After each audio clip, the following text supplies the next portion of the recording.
हाँ 1 minute, heading लिखो भौतिक गुण। अब देखो 1 मिनट, भौतिक गुण में पहला जो भौतिक गुण है वो है भौतिक अवस्था। और भौतिक अवस्था का मतलब वो ठोस में है कि द्रव में है या गैस में है, ठीक है। और इसी के साथ में अपन भौतिक अवस्था और गंध की भी बात कर लेते हैं कि गंध भी की क्या होती है। सुनना, C1 से C9 तक जो एसिड है, C1 से C9 तक जो एसिड है, C1 का मतलब फॉर्मिक एसिड और C9 का मतलब जो है ऑक्टेन नोनेनोइक एसिड जो होगा, ठीक है। वो एसिड जो है 9 कार्बन तक के जो एसिड है वो अरुचिकर गंध होती है उनकी। कौन सी गंध होती है? अरुचिकर गंध। और द्रव अवस्था में होते हैं। कौन सी अवस्था में होते हैं? द्रव।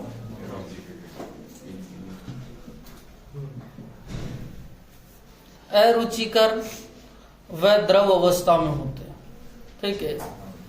नेक्स्ट बात करें C10 से उच्च एसिड। और C10 से जो उच्च एसिड होते हैं वो गंधहीन होते हैं। और गंधहीन होने के साथ में ही वो मोम जैसे होते हैं, मोम जैसे ठोस। और आपको एक बात याद रखनी है कि जिनका अणुभार कम होता है वो गैसीय अवस्था में, अणुभार बढ़ेगा तो वो द्रव अवस्था में जाएगा, और फिर अणुभार बढ़ेगा तो वो ठोस अवस्था में जाएगा। जिसका अणुभार सबसे कम है वो गैसीय अवस्था में रहता है। नेक्स्ट बात करते हैं सर, विलेयता की बात करें। और विलेयता की बात करूं तो C1 से C4 तक सरल एलिफेटिक एसिड और सरल एलिफेटिक एसिड जो होते हैं वो जल में मिश्रित होते हैं, अर्थात जल में घुलनशील होते हैं। जल में क्या होते हैं? घुलनशील। मतलब एक कार्बन का फॉर्मिक एसिड जो है, दूसरा एथेनोइक एसिड, प्रोपेनोइक और ब्यूटेनोइक तत्व जो जल में घुलनशील होते हैं। एलिफेटिक का मतलब कह रहा है कि जो कार्बन श्रृंखला वाले, और एक होता है एरोमेटिक।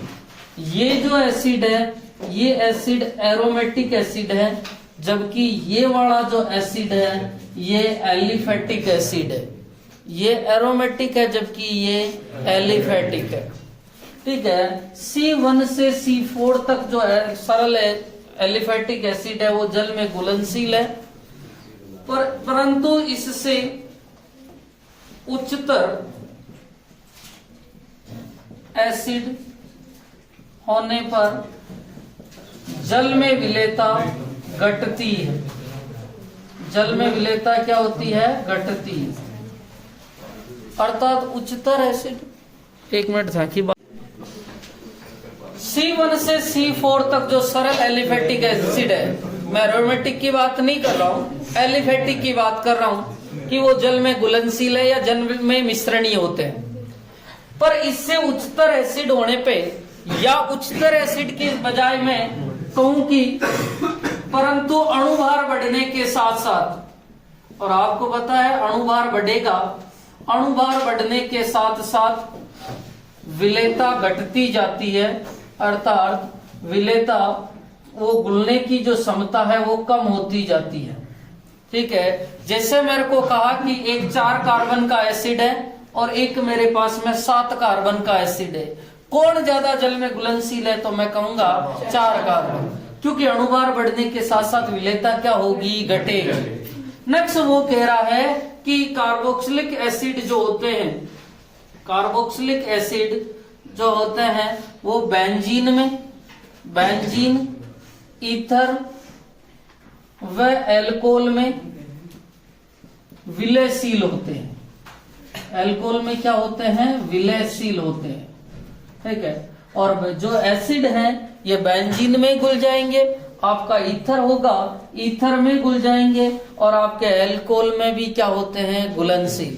और आपको बता दूं कि एसिड जो होते हैं RCOOH ये ईथर के सॉरी एल्कोहल के साथ में क्रिया करते हैं और एल्कोहल के साथ में क्रिया करके ये RC≡OR एस्टर का निर्माण करते हैं। और आपको देखा हो तो अभी अपन ने जो छठी रिएक्शन पढ़ी थी उसमें अपन ने एस्टर का जल अपघटन किया था, तो अपने को एसिड और एल्कोहल प्राप्त हुआ था। उसी रिएक्शन को मैं वापस उनका निर्जलीकरण कर रहा हूँ एसिड और एल्कोहल का, तो मुझे क्या प्राप्त हो रहा है, एस्टर। ठीक है, तो दो अपन ने पढ़ लिया है कि पहला पढ़ा है भौतिक अवस्था और गंध, C1 से C9 तक के जो एसिड है वो अरुचिकर गंध वाले होंगे और द्रव अवस्था में होते हैं। और आपने देखा होगा अपन एसिटिक एसिड लैब में काम लेते हैं, एसिटिक एसिड जो होता है वो 2 कार्बन का होता है और द्रव अवस्था में होता है। ठीक है, उनमें से है जो एक गंध आती है, स्मेल आती है, अरुचिकर स्मेल आती है। ठीक है, C10 से उच्च एसिड जो होते हैं, उच्च एसिड का मतलब 10 कार्बन या उससे जो उच्च एसिड होते हैं वो गंधहीन होते हैं और मोम जैसे होते हैं, गंधहीन और मोम जैसे ठोस होते हैं। नेक्स्ट बात करें विलेयता, और विलेयता का मतलब होता है घुलने की क्षमता, घुलने की क्षमता। 2 प्रकार होते हैं, एक वाटर सोल्यूबल और एक non water soluble. Water soluble का मतलब वो जल में घुलनशील है या नहीं है। यहाँ पर बात हो रही कि C1 से C4 तक जो सरल एलिफेटिक एसिड है, formic acid, acetic acid, propionic acid या ब्यूटायरिक एसिड। IUPAC में बात करूं तो मेथेनोइक, एथेनोइक, प्रोपेनोइक और ब्यूटेनोइक एसिड जो होते हैं वो जल में आसानी से घुलनशील हो जाते हैं, अर्थात वाटर सोल्यूबल होते हैं। ठीक है, अब बात करते हैं कि सर इससे अणुभार बढ़ने के साथ साथ में विलेयता क्या होती जाती है, घटती जाती है। क्योंकि विलेयता इसलिए घटती जाती है क्योंकि R का मान बढ़ता जाता है। किसका मान बढ़ता जाता है, R का। अब बात करते हैं कि सर R का मान क्या होता है। देखो, एक है मेरे पास में CH3COOH, ठीक है, और एक मेरे पास में है CH3 CH2 और COOH। यहाँ पर R का मान है मैथिल और यहाँ का R का मान है प्रोपिल। आप देख रहे हैं कि ये वाला R बड़ा है और ये वाला R छोटा है। R का मान बढ़ रहा है तो उसकी विलेयता घट रही है। नेक्स्ट बात करते हैं कि कार्बोक्सिलिक एसिड जो होता है वो बेंजीन में घुलनशील है, ईथर में घुलनशील है और लास्ट में आता है सर ये एल्कोहल में भी घुलनशील है। और कार्बोक्सिलिक एसिड तो एल्कोहल के साथ में क्रिया करके एस्टर का निर्माण करता है। किसका निर्माण करता है, एस्टर का निर्माण करता है। ठीक है, ये तो थे विलेयता, 2 टॉपिक। अब इसके बाद में एक और होता है क्वथनांक। क्या होता है, क्वथनांक। ठीक है, लिखो जल्दी, लिखना क्वथनांक, हेडिंग बॉइलिंग पॉइंट। क्वथनांक या बॉइलिंग पॉइंट लिखना, carboxylic acid, carboxylic acid, carboxylic acid RCOOH, carboxylic acid के अणुओं के मध्य intermolecular hydrogen bond, intermolecular hydrogen bond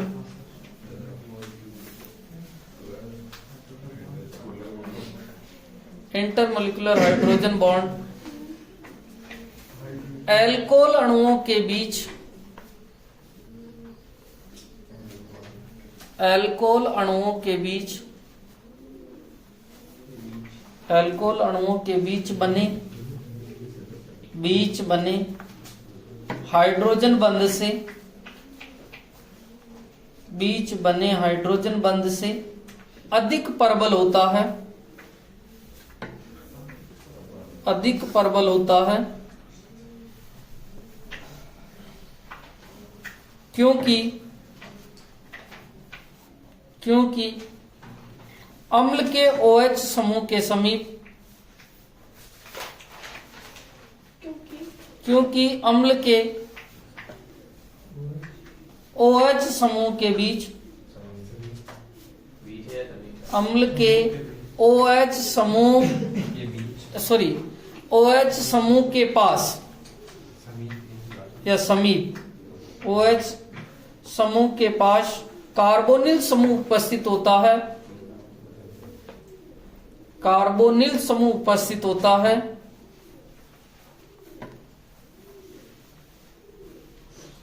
इस कारण अम्ल का OH, इस कारण अम्ल का OH बंध अधिक ध्रुवित हो जाता है, अम्ल का OH बंध अधिक ध्रुवित हो जाता है और इसी कारण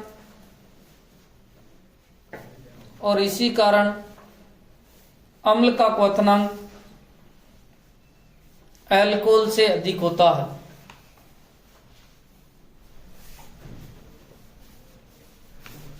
अम्ल का जो क्वथनांक अल्कोहल से अधिक होता है। इधर देखना, उसने जो लिखा है वो देखो, एक अपने पास में RCOOH है और ये है ROH। इधर देखना, ये भी OH बंद है और ये भी OH है, ये एसिड है, ये क्या है भैया, अल्कोहल। एसिड में OH के पास में C डबल बॉन्ड O स्थित होता है और C डबल बॉन्ड O जो है वो -I प्रभाव लगाता है, जिसके कारण ऑक्सीजन पे इलेक्ट्रॉन कम हो जाता है और ये बंध जो है अधिक ध्रुवित हो जाता है। ध्रुवित होने का मतलब ऑक्सीजन पे इलेक्ट्रॉन घनत्व कम हो जाएगा और ऑक्सीजन पे इलेक्ट्रॉन घनत्व कम हो जाएगा तो वो किस बंध से लेगा भैया, OH बंध। और इसी कारण C डबल बॉन्ड O पे तो माइनस चार्ज बढ़ने लग जाता है और H पे कौन सा चार्ज बढ़ने लग जाता है, प्लस। यहां पर ऑक्सीजन से कोई लेने वाला नहीं है और R समूह देता है जिसके कारण ऑक्सीजन पे इलेक्ट्रॉन घनत्व बढ़ेगा और इसीलिए इनकी ध्रुवीयता जो क्या हो जाती है, कम। यहाँ पर इस पे नेगेटिव चार्ज ज्यादा नहीं आता, ठीक है, और इस पे पॉजिटिव चार्ज ज्यादा नहीं आता। ध्रुवीयता का मतलब है प्लस और माइनस का निर्माण हो और इसी कारण एसिड का जो क्वथनांक है वो अल्कोहल से ज्यादा होता है। और क्वेश्चन आता है कि एसिटिक अम्ल का CH3COOH का सामान्य अणुभार 60 होता है, परंतु प्रायोगिक रूप से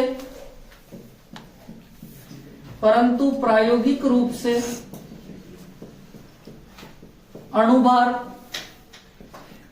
120 प्राप्त होता है। क्यों?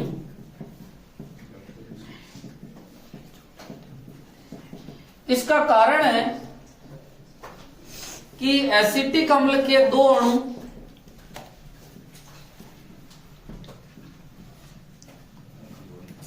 विलेय आपस में द्विलक का निर्माण कर लेते हैं। किसका निर्माण कर लेते हैं? द्विलक। और द्विलक का मतलब होता है डाइमर।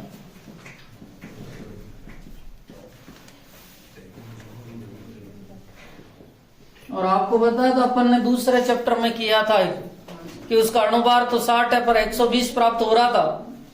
आप असामान्य अणुभार जब अपन ने पढ़ा था वहां पर संरचना बनाई थी CH3 C double bond OH CH3 C double bond OH। और आप देख रहे हैं कि यहाँ पर हाइड्रोजन बंध एक नहीं दो बन रहे हैं। कहां पे देखो, एक तो यहाँ पर हाइड्रोजन बंध बनेगा और एक हाइड्रोजन बंध यहाँ बन रहा है। और इसी कारण एसिड का जो क्वथनांक है वो अल्कोहल से ज्यादा होता है। तो अब मेरे को पूछा गया है कि सर अपने को पूछ ले कि बॉइलिंग पॉइंट का क्रम क्या होगा। ठीक है, मैं कहूंगा कि सबसे ज्यादा तो होगा एसिड का। किसका होगा भैया? एसिड। ठीक है, RCOOH का सबसे ज्यादा होता है। फिर बाद में पूछ लेवे तो किसका होगा? अल्कोहल का। फिर बाद में पूछ लेवे तो एल्डिहाइड और कीटोन का। किसका होगा भैया? एल्डिहाइड और कीटोन का। ठीक है, फिर बाद में बात करें कि RH का होता है। फिर इससे कम होता है ईथर का और सबसे कम होता है एल्केन का। किसका होता है? एल्केन का। ईथर और एल्केन का क्वथनांक लगभग समान होता है, ठीक है। सबसे ज्यादा अपने को पता है एसिड का, फिर बाद में किसका होगा? एल्कोहल, फिर बाद में एल्डिहाइड कीटोन, फिर RX, फिर ईथर और फिर एल्केन। क्योंकि कई बार एग्जाम में अपने को 3 उदाहरण देके उनके क्वथनांक का क्रम पूछ लेगा। जैसे 1 मिनट, मेरे को पूछा गया है कि क्वेश्चन दिया है, इसके नीचे लिख रहा हूं मैं ना, एक मेरे को दिया है CH3CH2COOH, एक दिया है मेरे को CH3CH2CH2OH, और एक दिया है CH3CH2 और CHO। इसको A मान लिया है, B और C। अब मुझे पूछा है बॉइलिंग पॉइंट का क्रम क्या होगा, तो आपको पता है सबसे ज्यादा किसका होगा? A का, फिर किसका होगा? B का, और फिर C का। क्योंकि सबसे ज्यादा किसका होता है? एसिड, फिर बाद में एल्कोहल, फिर बाद में एल्डिहाइड और कीटोन, और फिर बाद में RX का मतलब एल्किल हैलाइड, फिर बाद में ईथर और एल्केन, ठीक है। और ईथर और एल्केन में भी ईथर का ज्यादा होता है और एल्केन का कम होता है। अब देखो 1 मिनट, कई बार वो पास वाले नहीं देके अलग अलग 2 दे दे, जैसे एक एसिड दे दिया और एक कीटोन दे दिया, तो किसका ज्यादा होगा? एसिड। और एक बात याद रख लेना, एसिड जो होता है कार्बोक्सिलिक एसिड, नंबरिंग में वरीयता श्रेणी में भी सबसे ऊपर है और बॉइलिंग पॉइंट में भी सबसे ऊपर है। ध्यान रखना, वरीयता श्रेणी में भी जब ये आ जाता है तो किसी का अनुलग्न नहीं लगता है। समझ में आ गई? ये अपने भौतिक गुण खत्म। कल से अपन क्या पढ़ेंगे? रासायनिक।